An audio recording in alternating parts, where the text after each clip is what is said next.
Est-ce que vous ressentez de la jalousie dans votre relation?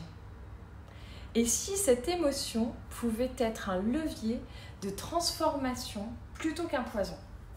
C'est ce que je vous invite à faire sur ma chaîne qui s'appelle Le couple humain. Donc nous voyons ensemble toutes les dimensions de l'humain, du couple humain et de la psychogénéalogie. Alors pourquoi la jalousie est-elle naturelle mais peut devenir toxique? Alors en effet, nous allons apprendre à transformer en confiance et en sérénité. On va apprendre à vraiment transformer cette jalousie. Alors tout d'abord, avant de transformer cette jalousie, comme partout ou comme dans tout sujet, il faut comprendre l'origine de sa jalousie.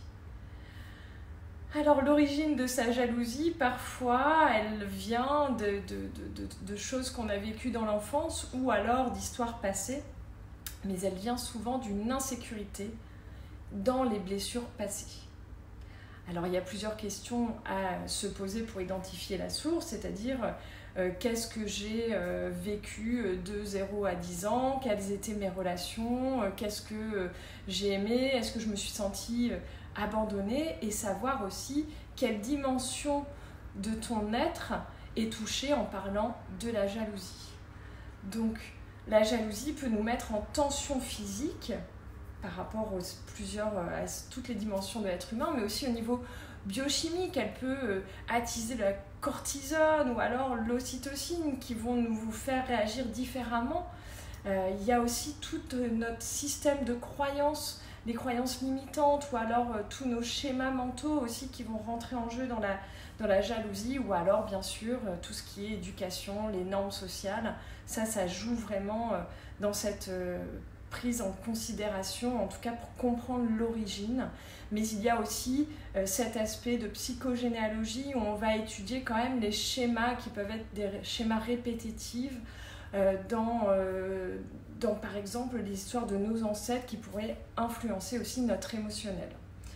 Donc il y a aussi plusieurs cycles des fois qui peuvent être transmis dans la jalousie, et elles peuvent être transmises inconsciemment. Et c'est là où on va le rechercher avec la psychogénéalogie pour prendre en fait un recul et pour pouvoir arrêter en fait ce schéma de répétition. Donc après, il va falloir aussi construire la confiance en soi. Donc il y a un lien quand même entre la jalousie et l'estime de soi. Ça, c'est très important. L'estime de soi, on peut aussi la travailler avec les différentes dimensions de l'être humain pour mieux comprendre comment on réagit et pour aussi développer la confiance personnelle. Donc il faut aussi apprendre à communiquer différemment dans son couple. Il y a plusieurs phrases à éviter. Il y a peut-être des phrases qui vont être axées vers l'autre, qui vont être plus constructives que des phrases de reproche ou alors qui vont piquer l'autre. Et aussi, il faut apprendre aussi à exprimer ses émotions sans accuser l'autre. Donc ça, c'est tout un travail aussi, mais ça s'apprend et ça se fait assez rapidement.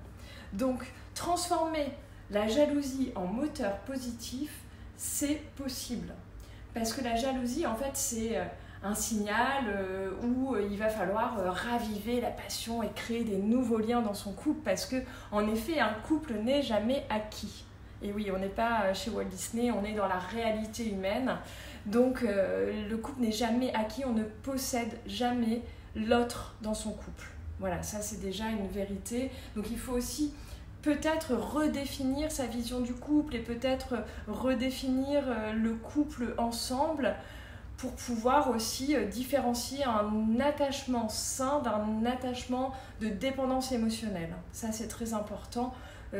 L'attachement sain, on peut plus facilement évoluer. Dans l'attachement émotionnel, il va falloir qu'on le travaille et comprendre aussi pourquoi et l'apaiser surtout. Donc, si jamais on est face à ça, il faut toujours demander de l'aide, car ce n'est pas un échec. On peut transformer en fait cette jalousie qui bien souvent abîme la personne qui est jalouse, parce que c'est elle en fait qui vit ça. Donc surtout si tu vis ça, ne reste pas seul, parce qu'il y a des solutions, que ce soit en psychogénéalogie, en neurosciences, dans le coaching, tout ça on peut le voir. Et je t'encourage à me faire part en fait. Si toi aussi tu as déjà pu surmonter ta jalousie, et n'hésite pas à le mettre en commentaire parce que ça peut aider un peu tout le monde et inspirer tout le monde, tous ceux qui sont face à ça.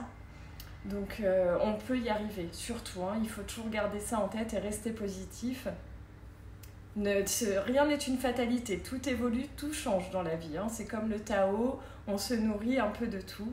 Donc n'hésite pas à partager cette vidéo pour les personnes qui pourraient en avoir besoin, et sinon, pense à liker cette vidéo car c'est toujours une aide très précieuse. Je te remercie et je te dis à très bientôt.